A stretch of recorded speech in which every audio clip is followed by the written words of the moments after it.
puis sur le rocher ici, il y a des points d'appui où c'est entaillé, des poteaux, pour des poteaux qui devaient soutenir le pont qui traversait, et puis prenez l'appui sur l'autre côté. Il y avait un pont.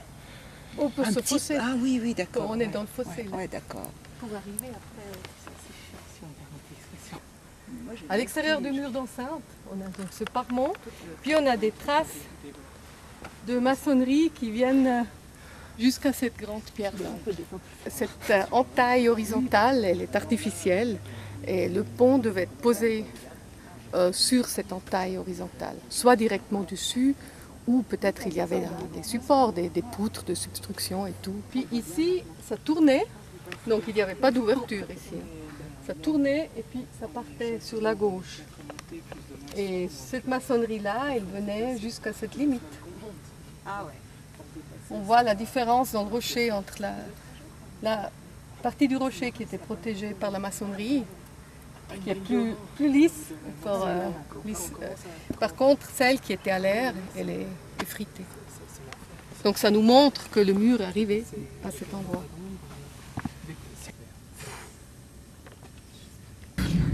Alors tout en haut, on connaissait d'après le plan Blondel cette petite angle d'une petite tour, comme il l'appelait.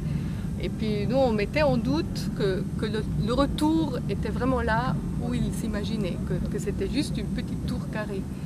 Puis on a donc découvert que l'angle n'était pas là-haut, c'était juste une petite butte laissée par la démolition.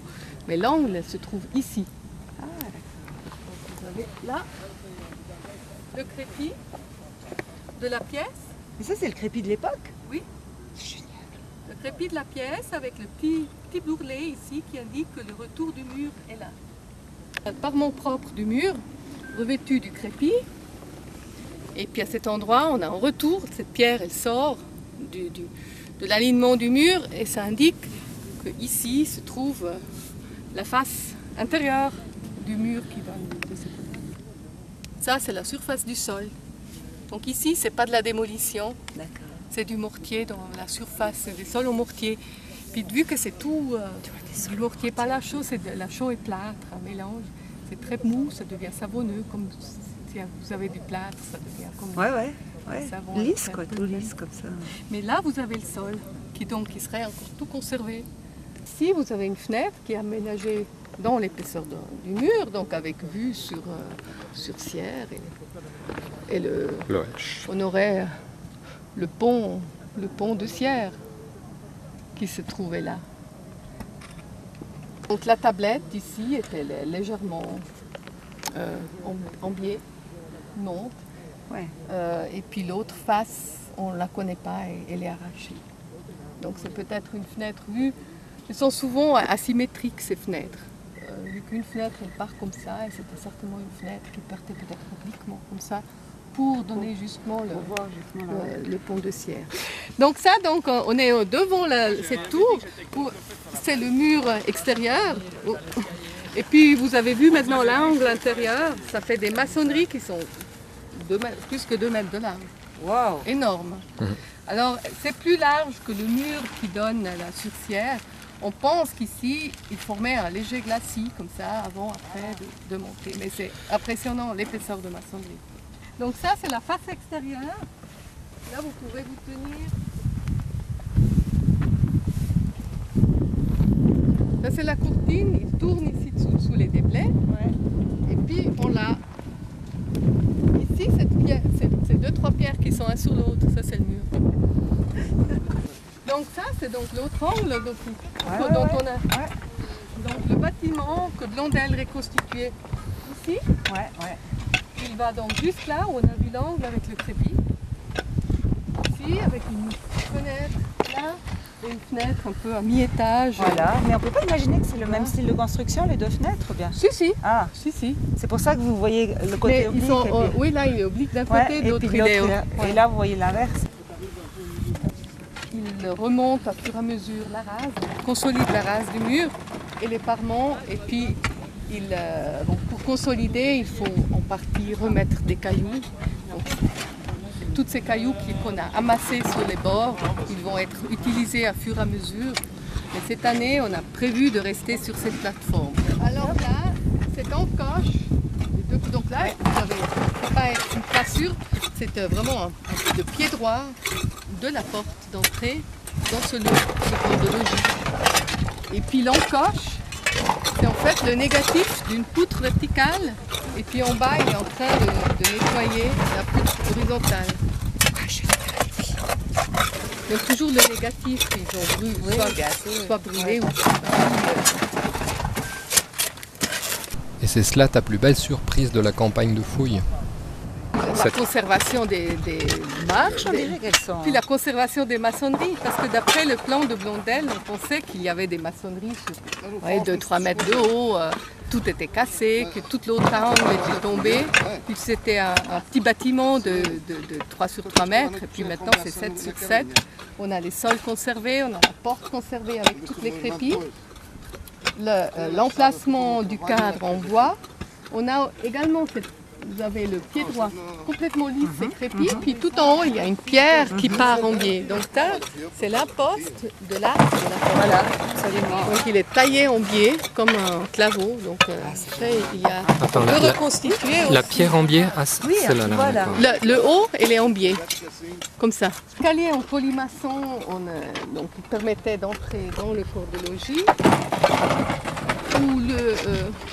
Où est Fabien? Là, c'est l'entrée. On a les pieds droits de la porte. Donc il est dans la porte qui donnait probablement sur l'extérieur.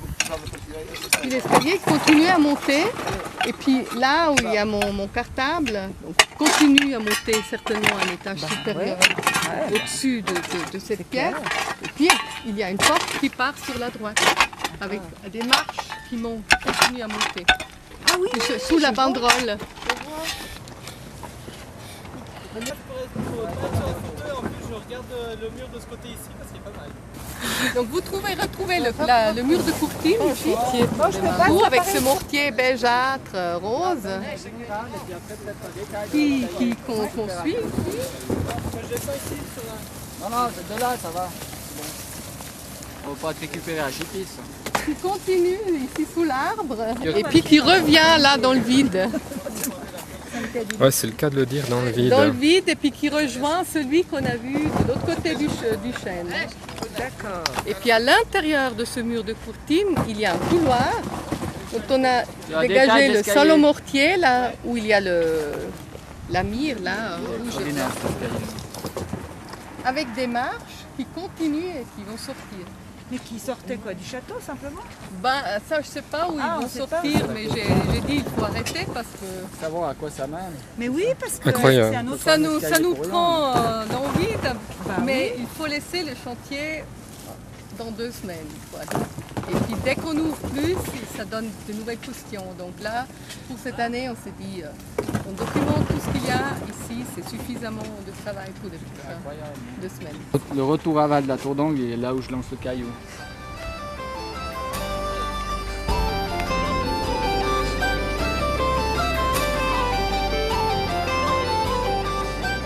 Attention, pas trop sous le banc.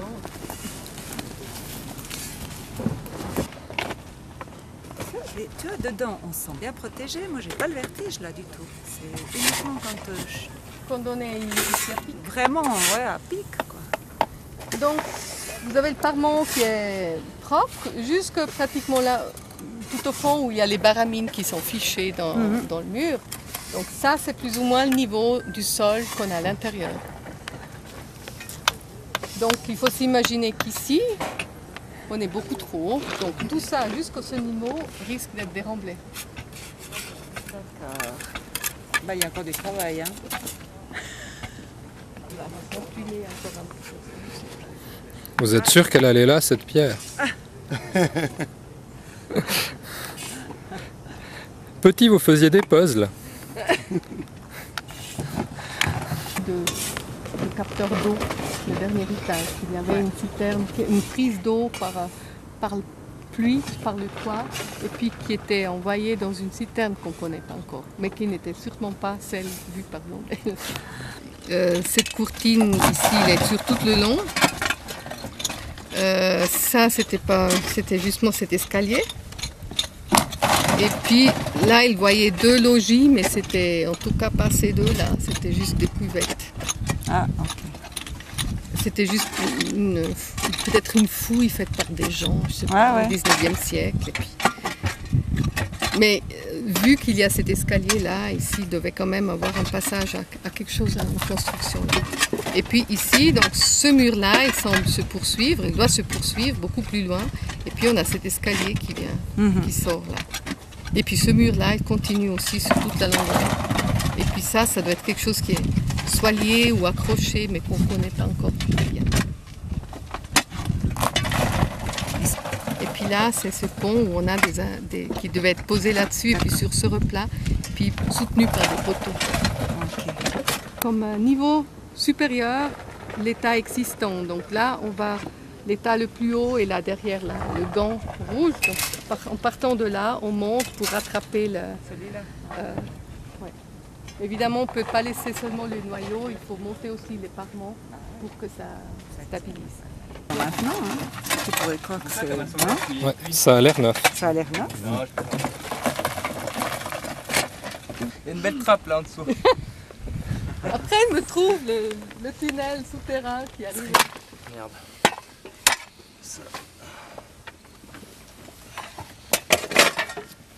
Le fond du mortier peut avoir des moulures des fois.